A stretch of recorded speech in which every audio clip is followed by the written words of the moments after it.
Your little shack is a blight on our community, Colonel, and according to Article 7, Section 4 of the Whispering Pines Covenants, it's about to become our community center. The woman's voice was a grating symphony of entitlement and cheap perfume, a sound that could curdle milk from 50 paces. She stood on my side of the property line, a freshly planted and very flimsy-looking plastic stake, marking a boundary that had never existed before. Her plus-size frame stuffed into a pastel pink tracksuit that screamed suburban tyrant.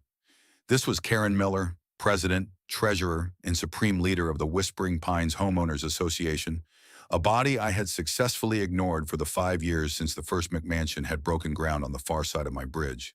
She held a clipboard like a scepter, its pages flapping in the crisp autumn breeze, each one a paper-cut threat aimed directly at the heart of my retirement. Behind her, a nervous-looking man in a cheap suit, presumably the HOA's lawyer, shifted his weight from foot to foot, avoiding my gaze. I looked from her smug, powdered face to the hunting lodge my father and I had built with our own hands 30 years ago. Its seasoned timber walls and stone chimney a testament to a time before Whispering Pines was even a developer's fever dream. I looked at the 100 acres of pristine forest that was mine, bought and paid for long before her precious subdivision was carved out of the neighboring parcel. Then my eyes settled on the bridge, my bridge, the sturdy steel and concrete span I designed and helped to build to cross the Blackwood River, the only artery connecting her little kingdom to the county road and the rest of the civilized world.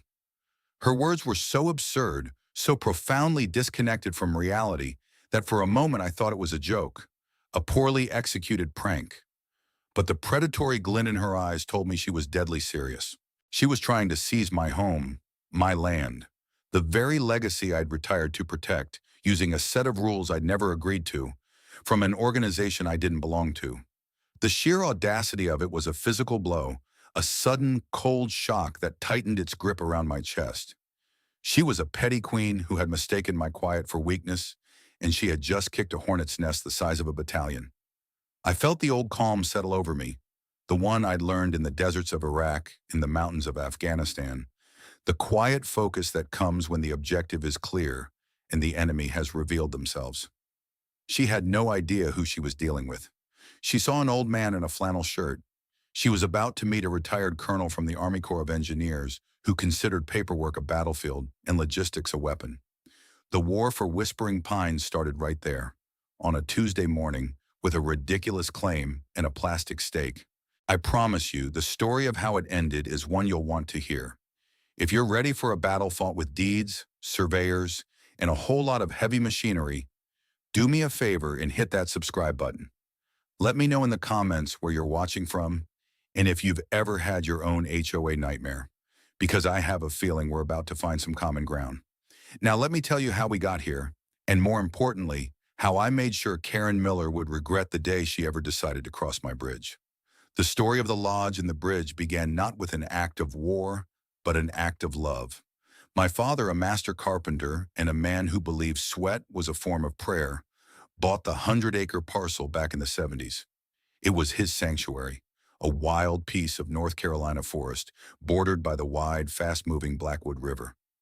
When I was a teenager, we spent a whole summer felling timber from our own land, milling it ourselves and raising the lodge beam by beam. Every nail, every joint, every stone in that massive hearth was a memory. After high school, I went to West Point and then into the Army Corps of Engineers.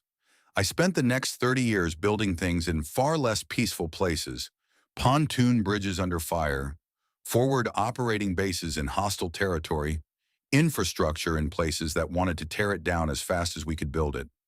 But no matter where I was, my mind always went back to that quiet patch of woods and the solid feel of the lodge. When my father passed, he left it all to me. The deed was ironclad, filed, and recorded long before the surrounding farmland was sold off to a developer. When I retired, coming home to the lodge wasn't a choice.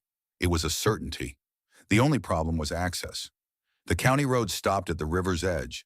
For years, we'd used an old, treacherous ford that was only passable in the dry season. For my retirement, I needed something permanent, something reliable. Building that bridge became my first and greatest project as a civilian. I still had the blueprints, rolled up in a tube in my office.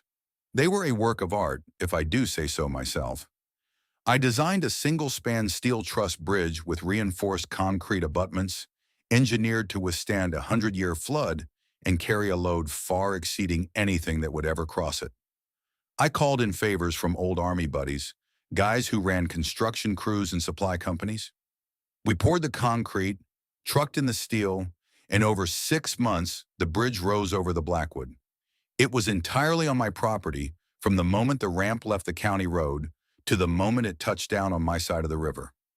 I filed every permit, every environmental impact statement, every surveyor's map with the county.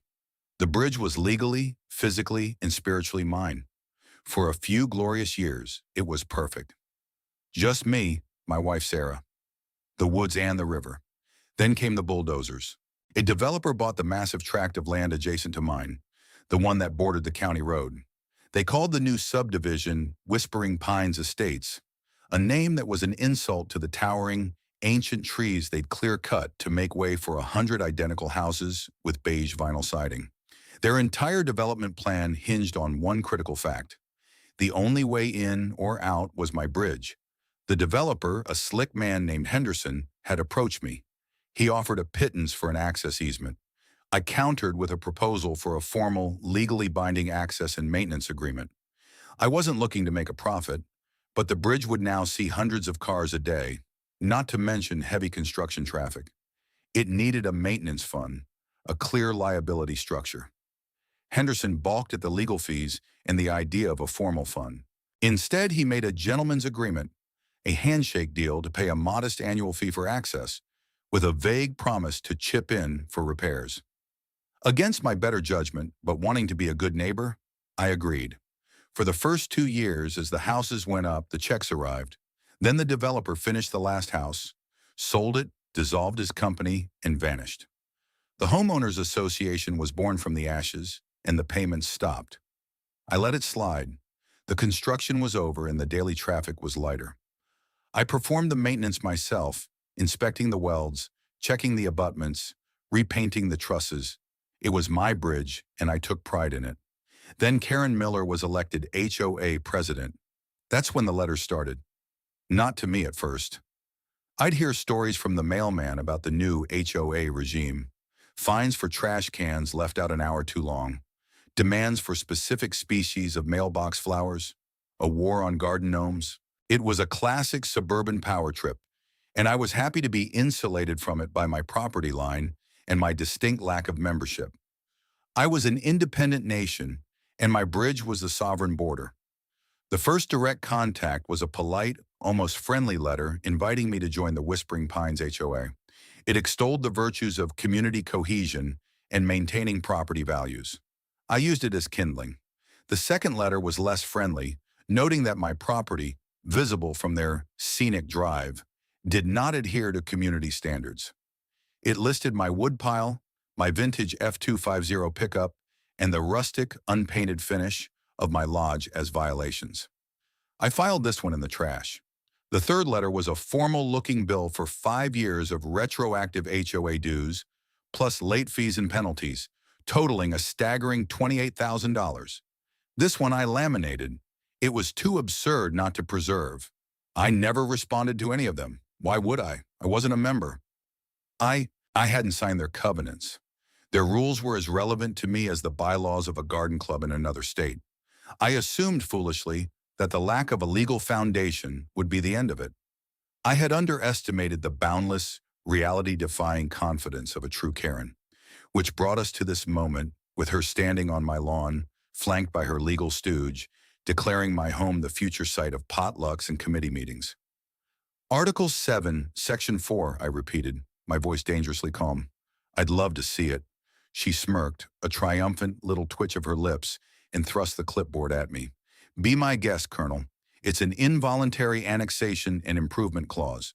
It allows the association to absorb adjacent, non-compliant properties to protect the aesthetic and financial integrity of the community, especially properties that utilize shared infrastructure. I took the clipboard.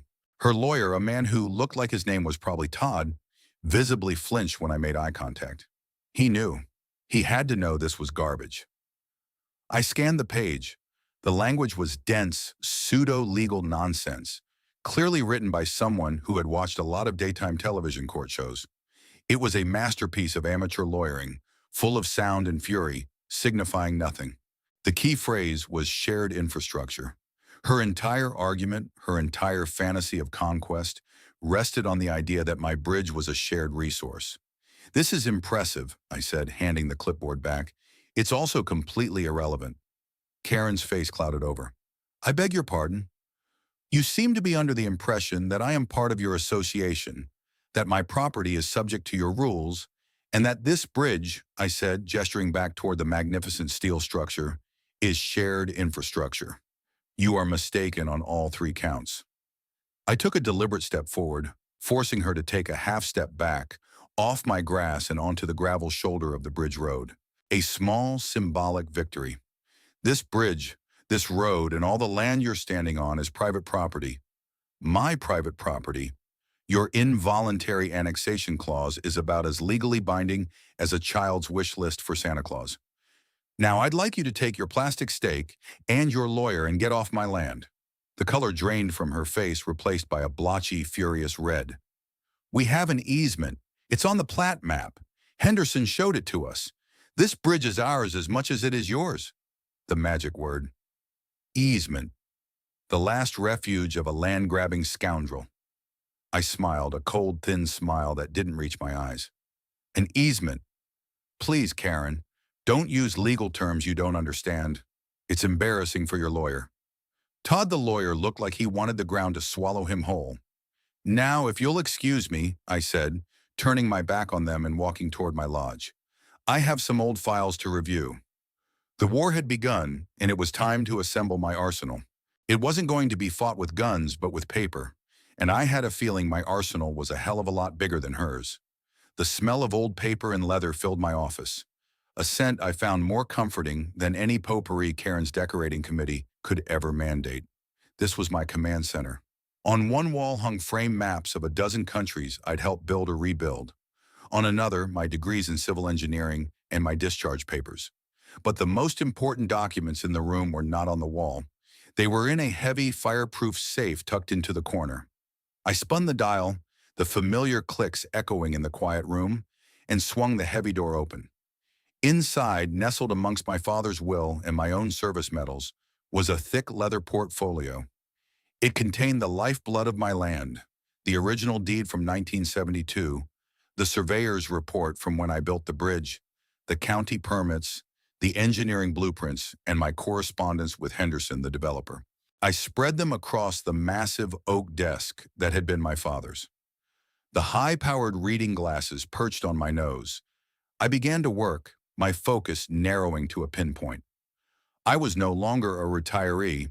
I was Colonel Sterling, and this was a tactical analysis. First, the original deed. The language was clear, the boundaries defined by metes and bounds, referencing ancient oak trees and rock outcroppings that had stood for centuries. The property line was explicitly the high water mark on the far side of the Blackwood River, the side where the county road ran. There was no ambiguity.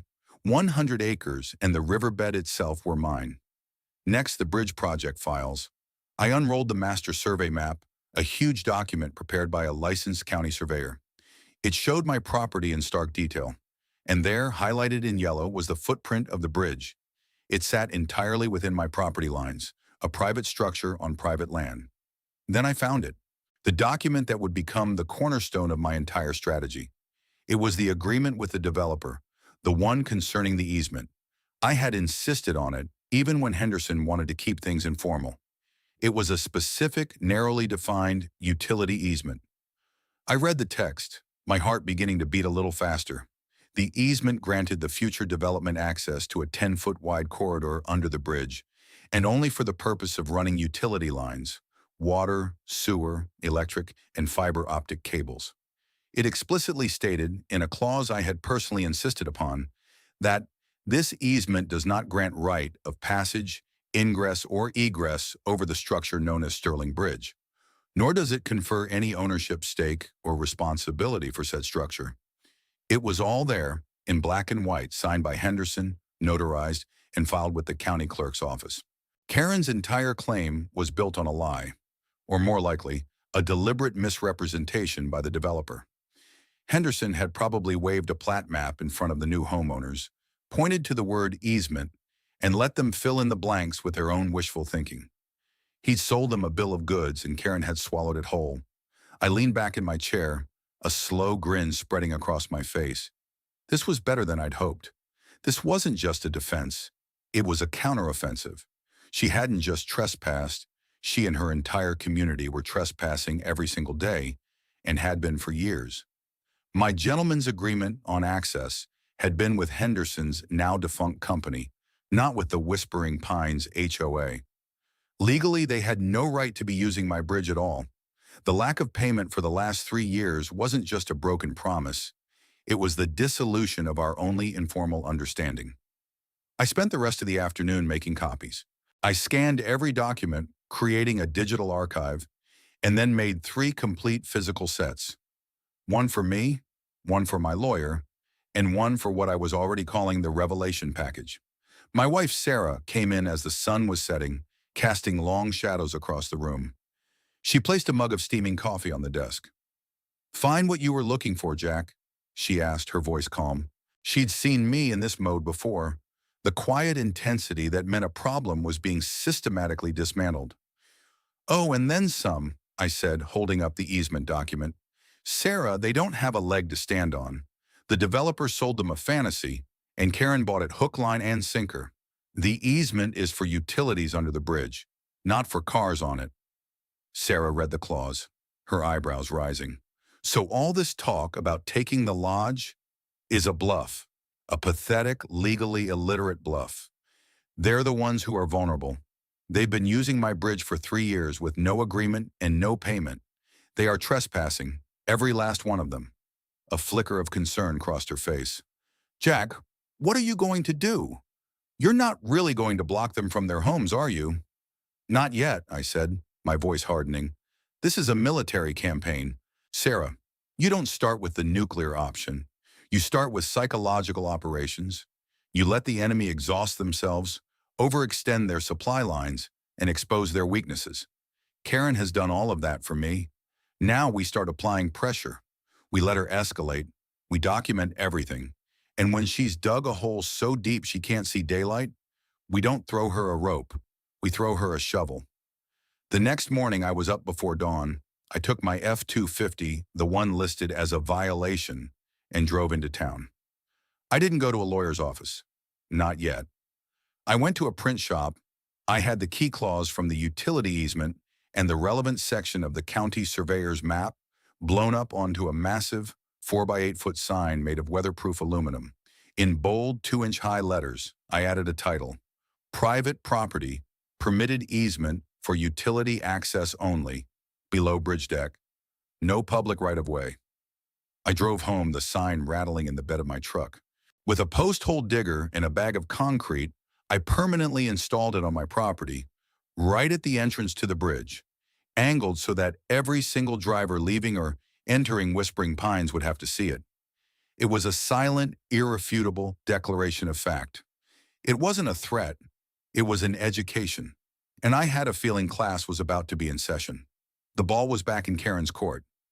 I knew a woman like her couldn't abide being publicly corrected. She would have to retaliate. And that's exactly what I was counting on. The sign was like a stone tossed into a stagnant pond. The ripples of discontent spread through Whispering Pines almost immediately. I could see it from my porch with my binoculars. Cars would slow down at the bridge entrance, drivers leaning out their windows to read the text. Some would gesture angrily. Others looked confused, pointing at the sign and then towards their neighborhood. I saw more than one heated discussion take place between spouses in the front seats of their SUVs before they sped across. Karen's response was not long in coming, and it was exactly as petty and predictable as I'd anticipated. A week after the sign went up, the first official-looking envelope from the Whispering Pines Architectural Control Committee appeared, taped to the new sign itself. It was a fine, $50 for an unapproved structure, referring to my educational display. I chuckled and filed it away with the bill for back dues. A few days later, another fine, this one for $100. The violation? Unkempt lawn. I looked out at the 3-acre meadow that separated my lodge from the bridge. It was a natural field of wildflowers and native grasses, which I kept trimmed to a sensible height to prevent fire risk. To Karen, who probably thought nature should be power washed and spray painted green, it was an anarchic mess. This fine also went into the file. The pièce de résistance came the following Saturday. Another envelope, this time with a photograph attached. It was a picture of my woodpile, neatly stacked against the side of my workshop. The fine was $200 for improper storage of debris. I was starting to think I should frame them. This was the escalation I wanted. This was her creating a paper trail of harassment against a non-member, a pattern of abuse that would look wonderful to a judge someday. The real test, however, came on a Wednesday morning. I was in my workshop sharpening a chainsaw blade when I heard the unmistakable beeping of a heavy truck in reverse. I walked out to see a large tow truck, its boom already angling down, backing up to my beloved 1985 Ford F-250. The truck was my workhorse, a classic piece of American iron I'd restored myself. It was parked well within my property line, a good 50 feet from the bridge road. Standing near the tow truck, clipboard in hand and wearing a fluorescent safety vest over her tracksuit, was Karen. She looked immensely pleased with herself. I wiped the grease from my hands with a rag and walked toward them, my steps measured, my expression unreadable. The tow truck driver, a burly guy with a thick neck and wary eyes, stopped what he was doing as I approached. "Morning," I said, my voice even. "Can I help you?" "This your vehicle?" The driver grunted, gesturing with his thumb. "It is," I replied. "And you are?" "Got a call to tow it," he said.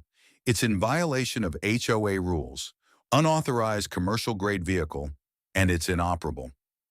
"Inoperable?" I raised an eyebrow. "I'd just driven it into town yesterday."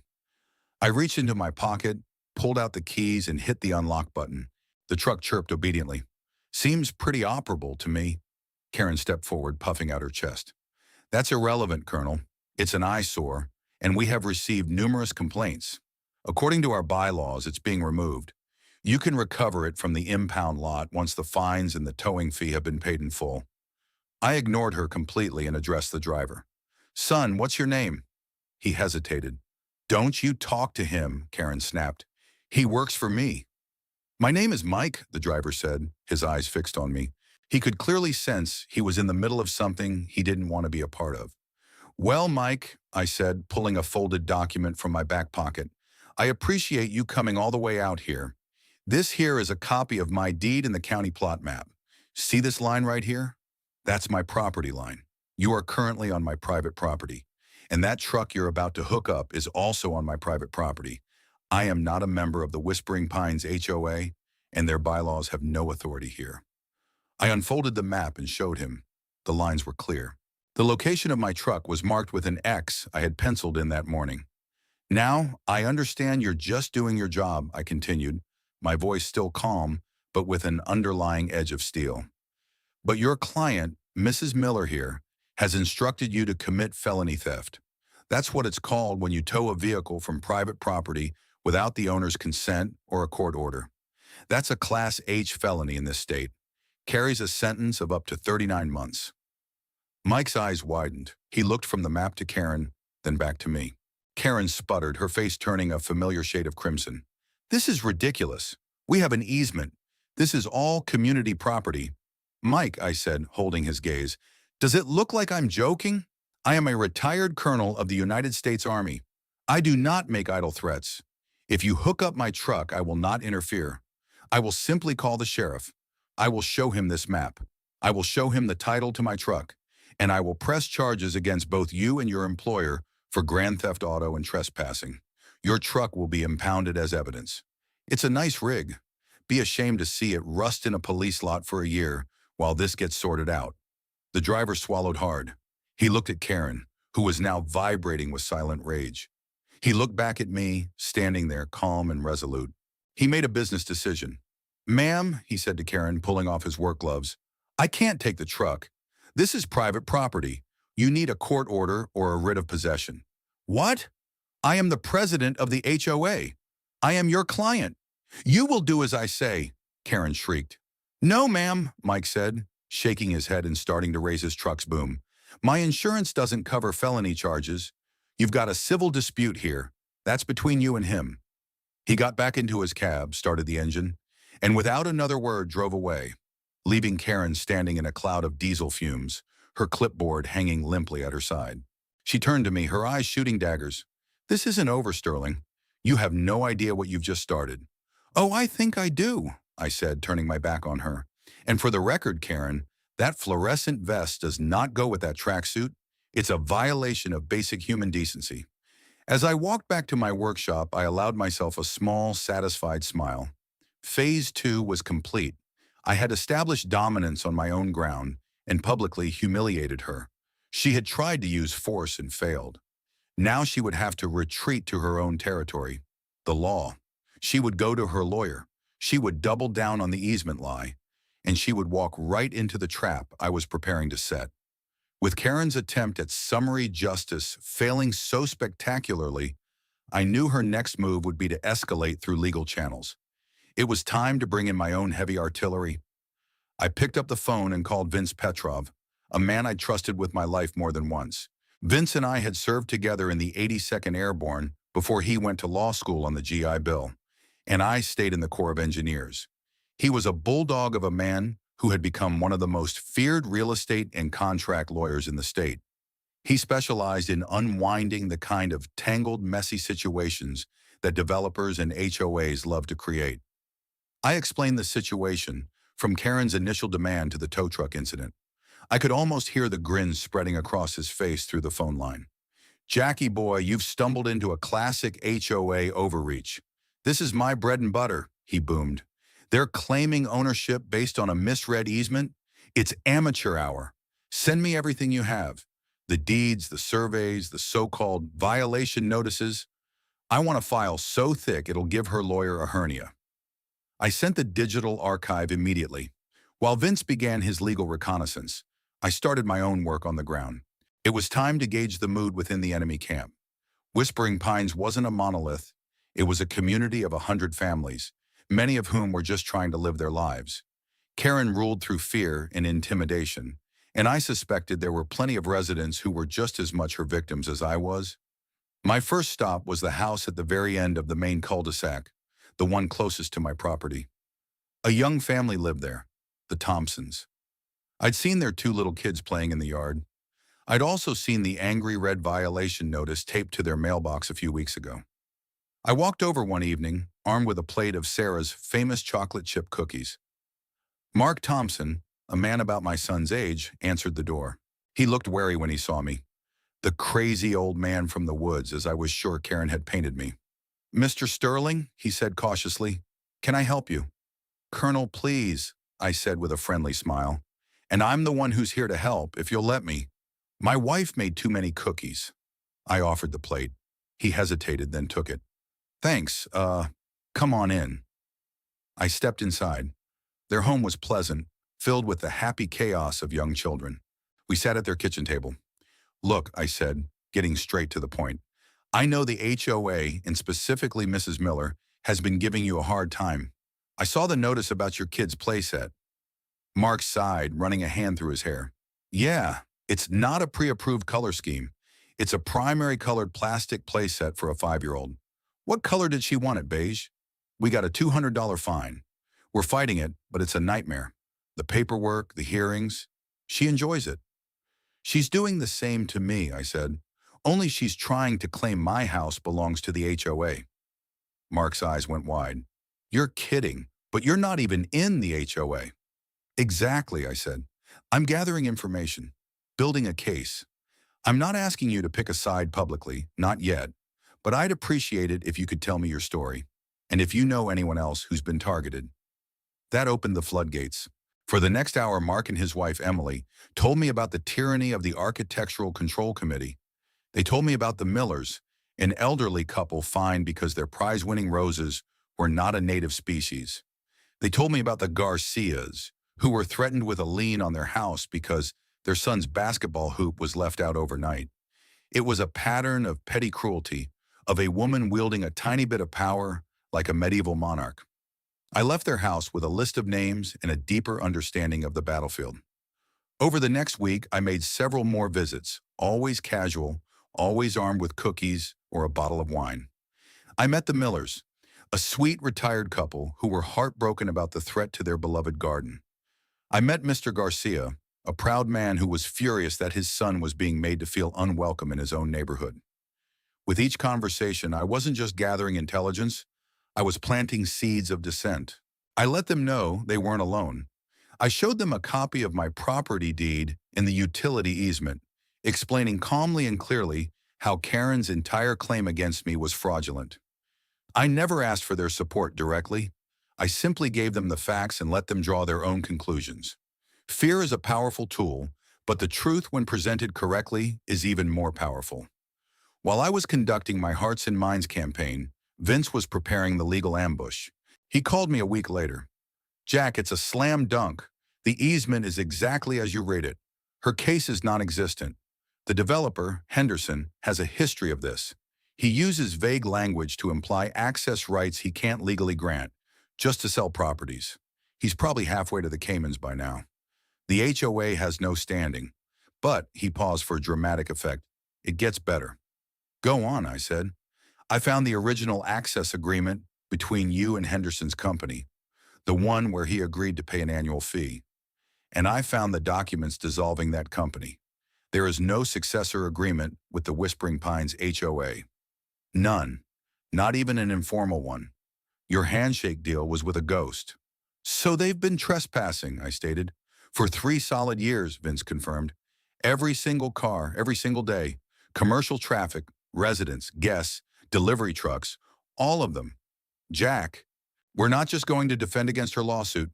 We're going to countersue them into the Stone Age." The final piece of the trap was ready. Vince drafted a response to be sent the moment we received the inevitable threatening letter from Karen's lawyer. But he also drafted something else, a detailed, itemized invoice. We calculated a conservative toll per vehicle, based on what state toll roads charge for similar bridge access. We estimated daily traffic based on the number of homes. We added a premium for heavy vehicles during the construction phase. The final number was breathtaking.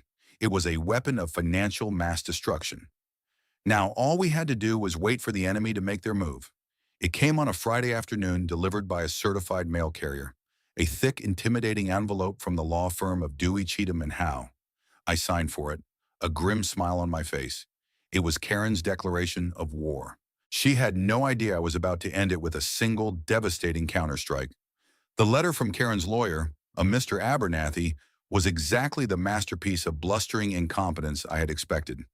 It was typed on thick, creamy paper, designed to feel heavy with the weight of the law, but the words themselves were light as air.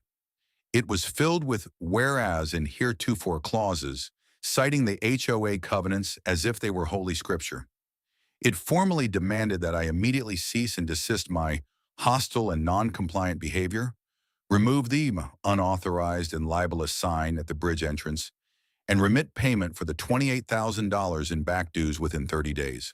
The letter went on to state that if I failed to comply, the Whispering Pines Homeowners Association would be forced to exercise its full rights under the community's founding documents, including, but not limited to, the involuntary annexation clause, to protect the value and aesthetic harmony of the neighborhood. It was, in short, a formal threat to steal my property. The final paragraph was the trigger for our entire operation. It stated that the HOA considered my claim of exclusive ownership over the Blackwood River Bridge to be without merit, citing the long-standing, open and continuous use by the residents of Whispering Pines as evidence of a prescriptive easement, in addition to the easement recorded on the plat map. They were throwing everything at the wall, hoping something would stick. I scanned the entire document and emailed it to Vince. His reply came back in less than 5 minutes. "They took the bait. It's glorious. Are we cleared to deploy?" My answer was a single word: deploy. What happened next was a study in legal shock and awe. Vince didn't just write a response letter. He assembled a package. The cover letter was polite, professional, and utterly devastating. It began by acknowledging receipt of Mr. Abernathy's correspondence. It then systematically, and with surgical precision, dismantled every single one of their claims. Point 1 addressed the demand for HOA dues.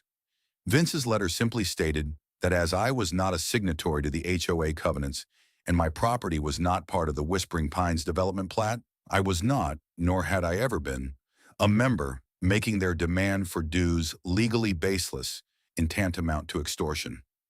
Point 2 addressed the violations on my property. The letter stated that since my property was not subject to their covenants, their opinions on my woodpile, my truck, or my lawn were noted with the indifference they deserve.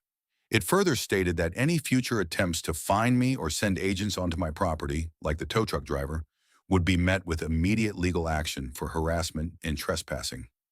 Point 3 was the kill shot. It addressed the bridge. The letter included a high-resolution copy of the official county survey map, clearly showing the bridge was entirely on my land. It included a copy of the actual utility easement, with the relevant text highlighted in bright yellow, proving it was for subterranean utility lines only and explicitly excluded right of passage. It systematically destroyed their claim of a prescriptive easement by including a copy of the initial access agreement with Henderson's company, proving their use of the bridge had, for a time, been permissive, not adverse, a key legal distinction that made a prescriptive easement impossible to claim. And then came the final 2 pages. The first was a formal notice of trespass, informing the Whispering Pines HOA that effective immediately, their permissive informal access to the Sterling Bridge was revoked. It stated that any member of their community or their agent crossing the bridge without a new formal agreement would be considered a trespasser. The final page was the invoice. Vince had titled it, Invoice for Unauthorized Transit, Wear and Tear, and Maintenance Apportionment for Use of the Private Sterling Bridge. It was itemized by year. It included a line item for the initial heavy construction traffic and a daily rate for residential vehicles. The total for 3 years of unpaid, unauthorized access came to $472,800. The letter concluded with a simple, chilling paragraph. Colonel Sterling is not interested in seizing your clients' homes, unlike their stated intention toward him. He is a reasonable man. He is prepared to offer your clients a formal, fair market bridge access agreement. However, before any such negotiations can begin, the outstanding balance on the enclosed invoice must be paid in full. Alternatively, the Whispering Pines Homeowners Association can cease and desist all use of the Sterling Bridge immediately. You have 30 days to choose a course of action. We eagerly await your response. We sent the package via courier, with signature confirmation required, directly to Mr. Abernathy's office. We also sent a copy directly to Karen Miller's house. I wanted her to read it herself. I imagined the scene vividly. Karen, smug and triumphant, receiving the package, thinking it was a letter of surrender. Her tearing it open, her eyes scanning the first page, her brow furrowing in confusion. The confusion turning to disbelief as she read about the utility easement. The disbelief turning to sheer, sputtering rage as she saw the invoice. The final crushing weight of it all settling in as she realized that the weapon she thought she held was not only a dud, but had just exploded in her own face. The silence from their end was deafening. For a week there was nothing. No angry phone calls. No new notices taped to my sign. Just a profound, anxious quiet. I continued my walks through the neighborhood, and the atmosphere had changed. The people I'd spoken to, the Thompsons and the Millers and the Garcias, would now give me a small, knowing nod when they saw me. Word was spreading. The whispers were no longer about the crazy old man in the woods. They were about the fraudulent foundation of their entire community. The HOA had scheduled its regular monthly meeting for the following Tuesday. An announcement was posted on the community bulletin board. The agenda was vague. To discuss ongoing community legal matters and budgetary concerns. I circled the date on my calendar.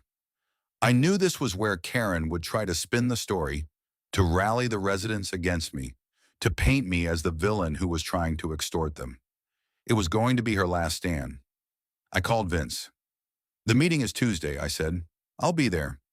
You're not going alone, he replied. I'll be there with you, and bring your document package. It's time for a public presentation.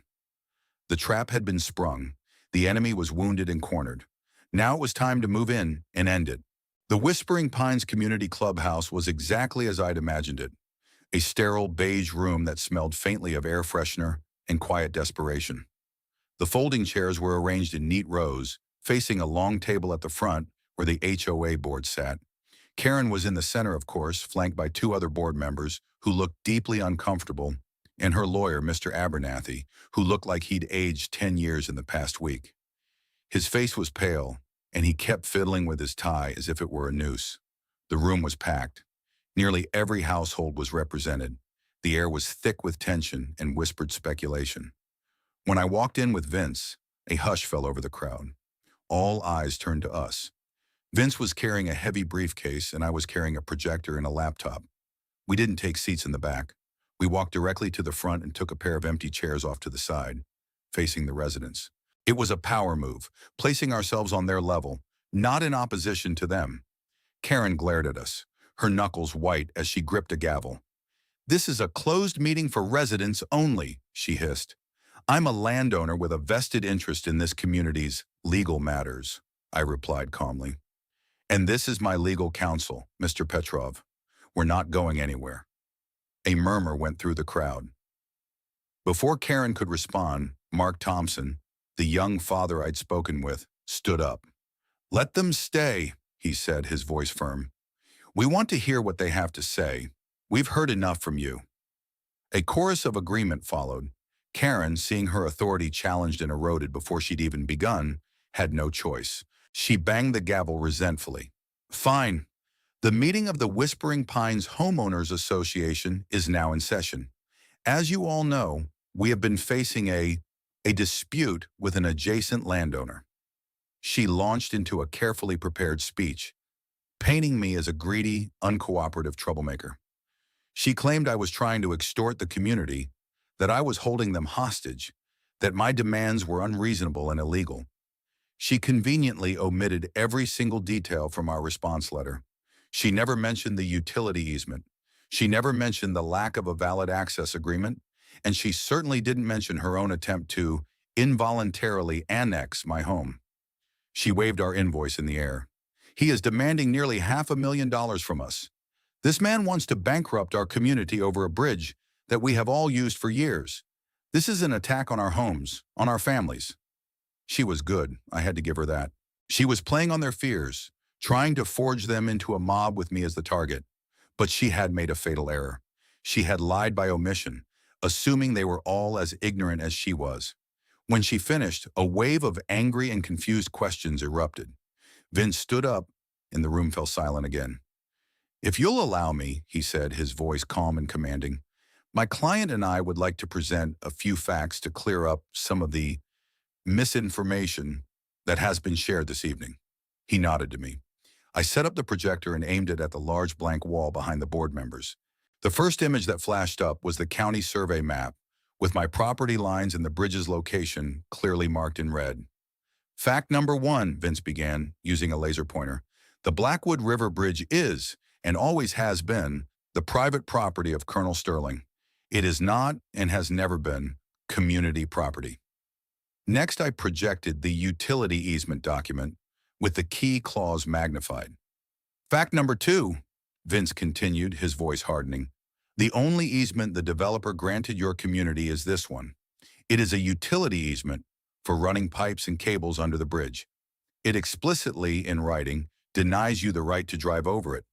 Mrs. Miller and Mr. Abernathy have been aware of this fact for over a week." A collective gasp went through the room. People turned to look at Karen, their faces a mixture of shock and dawning anger. Her face was ashen. That's a misinterpretation," Abernathy stammered. "Prescriptive rights?" "There are no prescriptive rights," Vince boomed, cutting him off. "A prescriptive easement requires the use to be adverse or hostile. Your use was permissive, based on an informal agreement between Colonel Sterling and the developer's now defunct company. The moment that company dissolved and the payments stopped, you became trespassers. Every last one of you." He let that sink in. The anger in the room was now palpable, and it was no longer directed at me. It was aimed squarely at the head of the table. "Which brings us to the invoice," Vince said, his voice softening slightly. "Colonel Sterling does not want to bankrupt you. That invoice is not an act of aggression. It is a response. It is the legal consequence of the aggression shown to him. I then projected a new slide. It was a timeline. On one side, it listed the HOA's actions, the demand for back dues, the fines for my lawn and woodpile, the attempt to tow my truck, and finally the letter threatening to seize my home. On the other side, it listed my responses, the sign, the ignored fines, and finally the legal letter and invoice. Mrs. Miller threatened to take my client's home, Vince said quietly. My client, in response, simply sent her a bill. I ask you, which of these actions seems more reasonable? The room was dead silent. The residents were looking at the timeline, the clear pattern of escalation and abuse by their own HOA president. They were seeing the whole story for the first time, and they didn't like it. Finally, the elderly Mr. Miller, the rose gardener, stood up, his voice trembling with age and anger. Karen, is this true? Did you try to take this man's house while you were fining me for my wife's roses? Karen stared at him, speechless. And you knew? Mark Thompson shouted, pointing at Abernathy. You knew the easement was for utilities only, and you let her send that letter anyway?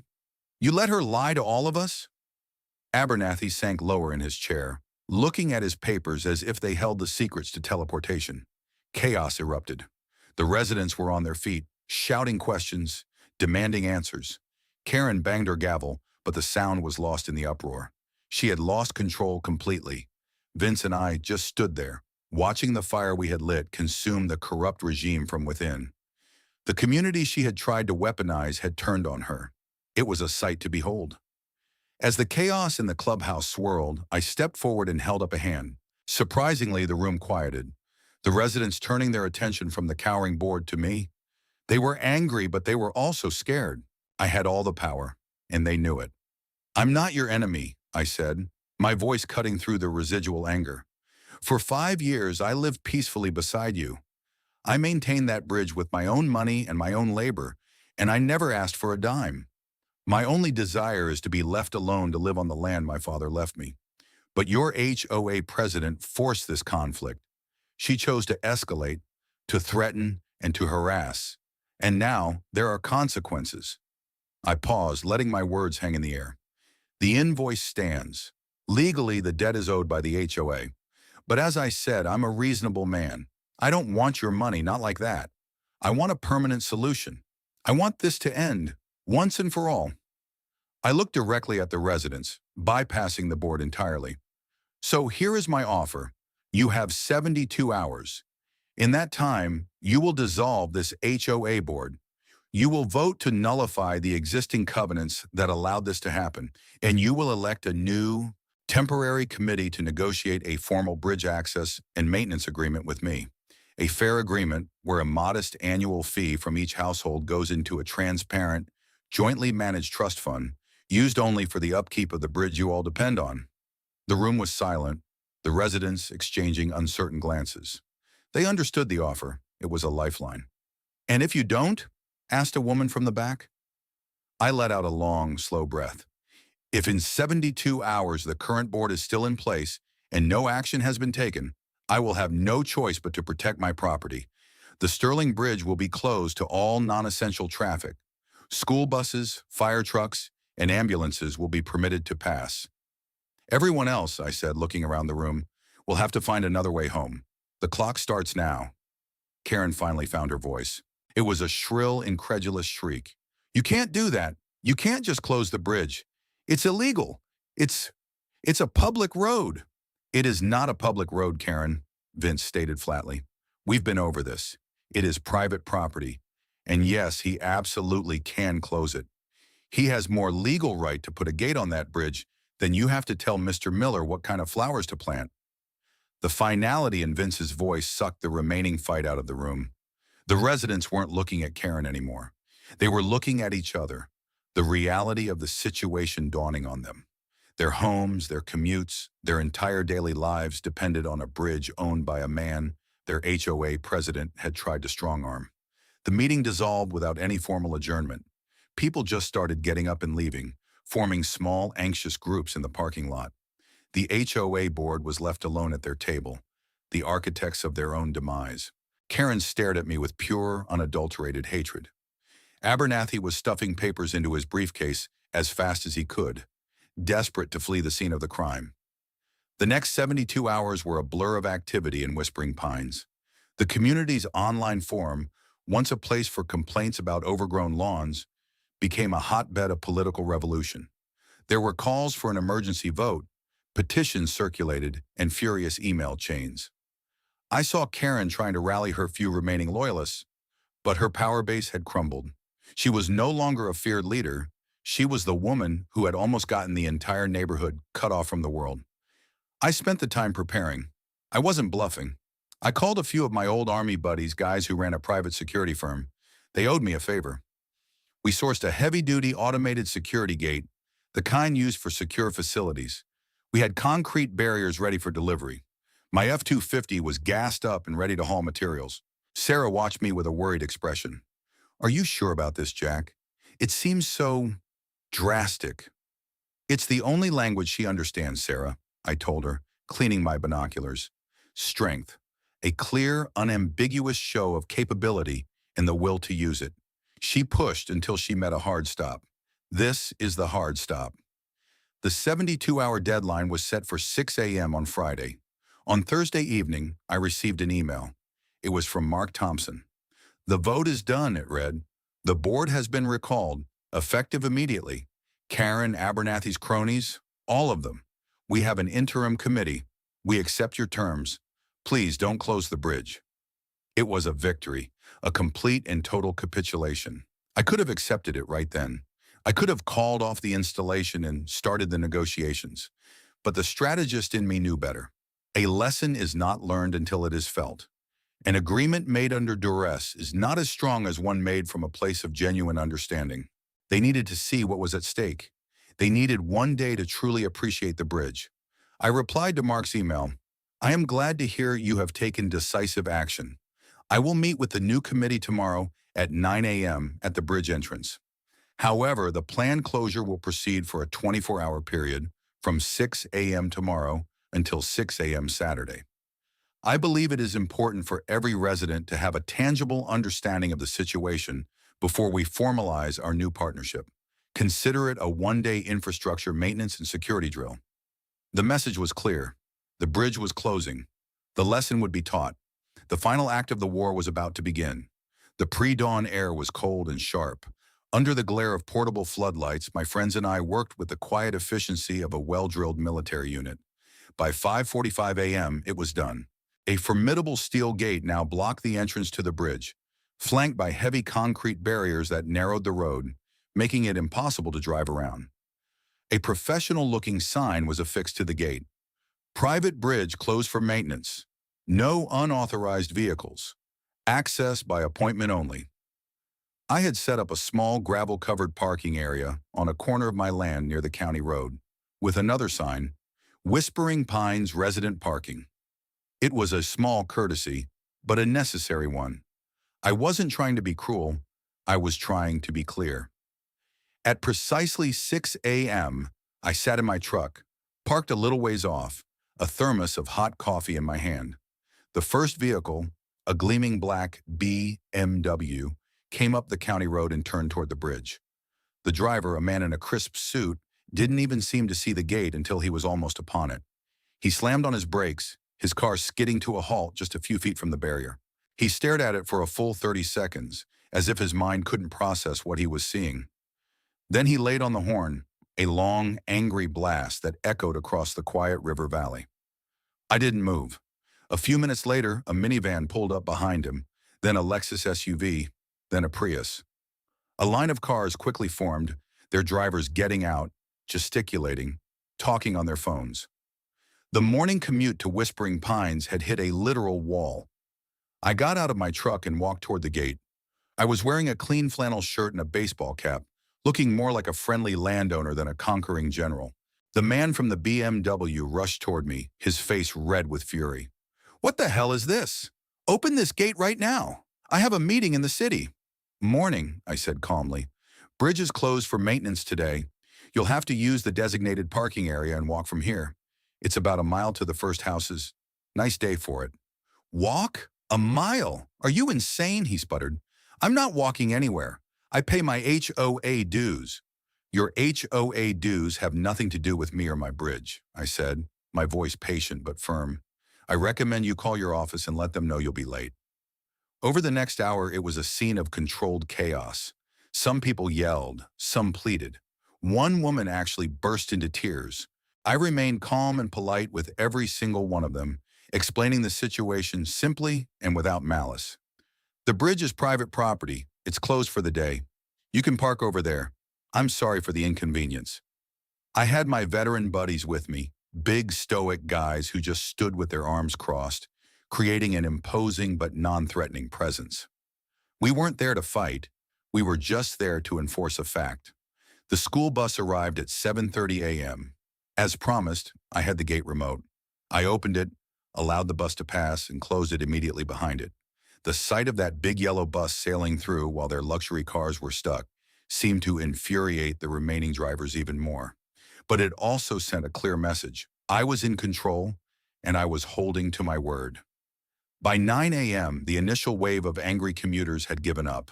Some had driven off to find a coffee shop to work from. Others had grudgingly parked their cars in my makeshift lot and begun the long walk home, carrying briefcases and gym bags. The image was striking.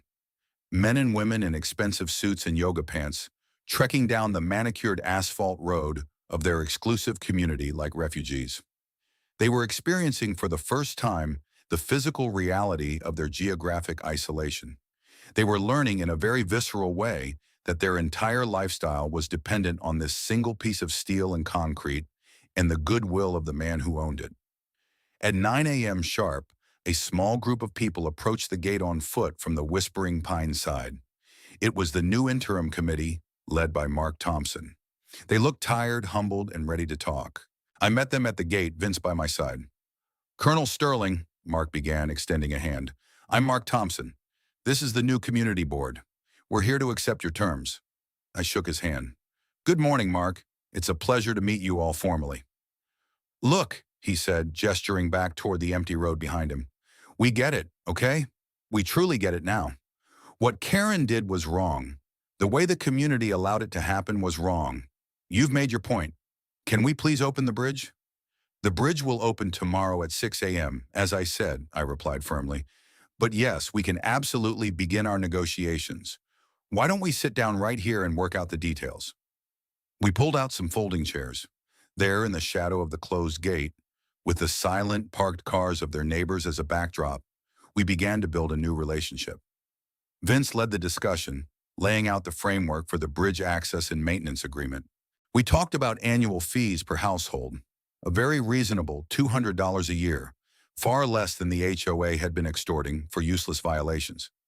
We talked about the creation of a transparent trust with one board member and myself as co-signatories, so everyone could see where the money was going.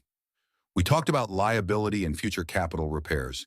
It was a productive, professional, and respectful conversation. It was everything the relationship should have been from the start.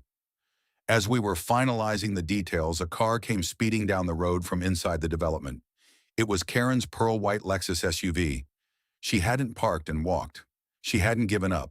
She had been stewing in her house all morning, and now she was here to make her last pathetic stand.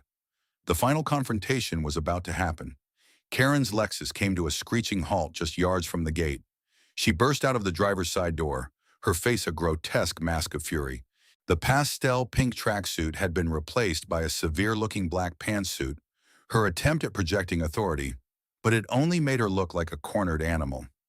She ignored the new committee members, ignored Vince, and fixed her entire venomous attention on me.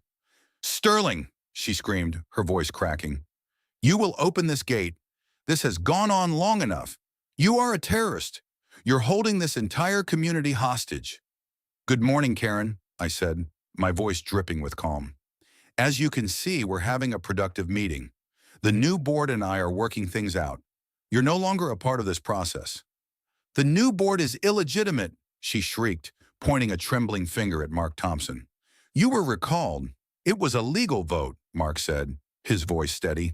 He was no longer the wary, intimidated man I'd first met. He was a leader of his community. You have no authority here anymore. I am the president of this HOA, Karen bellowed, a vein throbbing in her forehead. My term isn't up for 6 months. That vote was illegal. And this, she gestured wildly at the gate, is a criminal act. I've called the sheriff. As if on cue, a county sheriff's patrol car came up the road from the county side, its lights flashing. It parked behind the line of abandoned commuter cars. A tall, weathered-looking sheriff, a man I recognized as Sheriff Brody, got out and walked toward the gate. Karen's face split into a triumphant, ugly grin. It's over, Sterling. You're going to jail. Sheriff Brody approached the gate, his expression neutral. He looked at the gate, at me, at the furious Karen, and at the group of residents. Folks, he said in a slow drawl, got a call about a public roadway being illegally blocked. Someone want to tell me what's going on here? He is, Karen yelled, stabbing a finger at me. This man, Jack Sterling, has blocked the road. He's trapped us all in our homes. I want him arrested. Brody turned his calm, assessing gaze to me. Colonel, is this your gate? It is, Sheriff, I said respectfully. And is this your bridge? It is. And is this road here part of the county road system? No, Sheriff. The county road ends about 100 yards back. This is my private driveway, leading to my private bridge. Brody nodded slowly, then turned back to Karen. Ma'am, it appears this is a civil dispute on private property. A man is allowed to put a gate on his own driveway. It's not his driveway. It's our access road. We have an easement, Karen screamed, her voice growing more hysterical with every word. At this point, Vince stepped forward and handed Sheriff Brody a thin folder. Sheriff, if I may, I'm Vincent Petrov, Colonel Sterling's attorney. This folder contains a copy of the Colonel's deed, the county survey map highlighting the property lines, and the specific utility easement that Mrs. Miller is misrepresenting. As you'll see, the HOA has no legal right of passage. Brody took the folder and spent a few minutes reading through the documents, his expression unchanging. He looked at the map, then looked at the physical layout of the road and bridge. He nodded to himself. Well, ma'am, he said, handing the folder back to Vince. According to these official county records, the Colonel is well within his rights. This is his land. He can close this bridge if he wants to. In fact, he added, looking at Karen with a new, harder edge in his eyes, by demanding access, you're the one who's on shaky legal ground. This is trespassing. The color drained from Karen's face. The final pillar of her authority, the belief that the law was on her side, had just been kicked out from under her. She was standing there exposed and powerless, in front of the very people she used to rule. But a cornered rat doesn't surrender. It bites. With a wild, guttural scream of pure rage, she spun around, ran back to her Lexus, and gunned the engine. Before anyone could react, she floored it, aiming her 2-ton SUV directly at the gate. There was a sickening crunch of metal on metal as the Lexus slammed into the reinforced steel. The gate shuddered and bent, but it held. The front end of her SUV was crumpled like a tin can, steam hissing from the ruined radiator. The car was totaled. The gate had a dent. Karen sat in the driver's seat, dazed, the airbag deflated in front of her. Sheriff Brody, who had jumped back, now walked slowly to her driver's side window. He was no longer calm. He was furious. Ma'am, you are under arrest, he said, his voice cold as ice, for reckless endangerment, destruction of private property, and assault with a deadly weapon. Step out of the vehicle. Now. Karen Miller, the deposed queen of Whispering Pines, was handcuffed and placed in the back of the patrol car, sobbing hysterically. As the sheriff's car drove away, taking her with it, a strange silence fell over the scene. The battle was over. The tyranny had ended not with a legal argument, but with a pathetic, self-destructive tantrum. Mark Thompson looked at me, then at the bent but still standing gate. He shook his head. I guess we're going to need to add gate repair to that maintenance fund, he said with a wry smile. I looked at the crumpled Lexus, the symbol of her reign, now just a piece of junk on my property. I think, I said, we can call that a down payment. In the aftermath of Karen's spectacular public meltdown, a sense of profound and lasting peace settled over the valley. The 24-hour closure ended as promised. At 6 a.m. on Saturday, I opened the gate, now bearing an honorable scar from its battle with the Lexus. The residents of Whispering Pines, having had a full day to contemplate the fragility of their connection to the outside world, treated the bridge with a newfound respect. The morning traffic was slower, more deliberate. I received more than a few friendly waves and grateful nods. The following week, the new HOA committee and I, along with Vince, formally signed the Bridge Access and Maintenance Agreement. It was a simple, fair document that protected my rights as the property owner while guaranteeing the community the access they needed. The modest annual fee was established, and the transparent trust fund was created with a local bank. The first deposits were made within days, including a sizable insurance payout for the damage to my gate from Karen's now impounded vehicle. The old draconian covenants of Whispering Pines were officially nullified in a community-wide vote that passed with a 98% majority. The new bylaws were simple, focused on essential services like trash collection and maintaining the small common areas, not on the color of play sets or the propriety of rose gardens. The reign of the Architectural Control Committee was over. The Miller's roses bloomed freely. The Garcia kids' basketball hoop stayed out all night. The Thompson children played on their brightly colored playset without fear of fines. The neighborhood started to feel less like a sterile corporate campus and more like a community of actual human beings. As for Karen, her downfall was as complete as it was swift. Facing a raft of criminal charges and a massive civil lawsuit from her own insurance company, she was a pariah.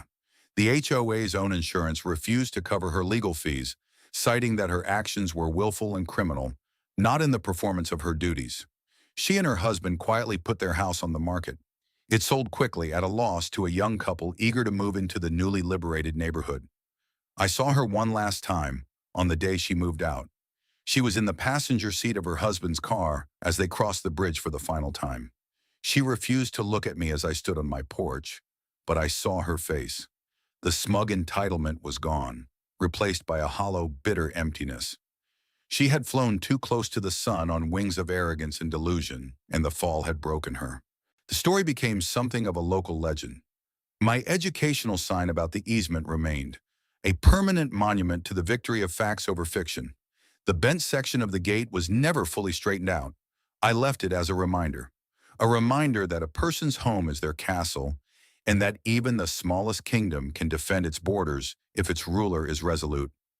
A few months later, Mark Thompson and the new board invited me and Sarah to be the guests of honor at the first annual Whispering Pines Community Barbecue, held in the park near the entrance. There were no beige decorations, no lists of rules, just families, food, and laughter. As I stood there watching the kids play and the neighbors chat, Mark came over and handed me a beer. "You know, Colonel," he said, looking out toward the bridge glinting in the afternoon sun, "in a weird way, Karen did this community a favor. She forced us to tear down the prison we were living in and actually get to know each other. We were 100 separate houses. Now we're a neighborhood." I raised my bottle in a toast. "To good neighbors and strong fences," I said. He smiled. "And to well-built bridges." Later that evening, Sarah and I sat on our porch, the same porch Karen had once threatened to turn into a community center. The sounds of the party drifted faintly across the river. My old F-250 was parked in its usual spot. The woodpile was stacked high for the coming winter, and the lodge stood solid and secure, its rustic timber glowing in the twilight. Everything was exactly as it should be. I had fought a war not for territory or for glory, but for the simple right to be left in peace, and I had won. The bridge, my bridge, stood as a silent sentinel, no longer a point of contention, but a symbol of connection, a testament to the fact that with a solid foundation, clear boundaries, and an unwavering defense of what is yours, you can weather any storm, even one named Karen. The quiet of the woods, the gentle murmur of the river, the steadfast presence of the home I'd built with my father. This was the spoils of my victory, and it was more valuable than any amount of money or power. It was peace, and it was mine.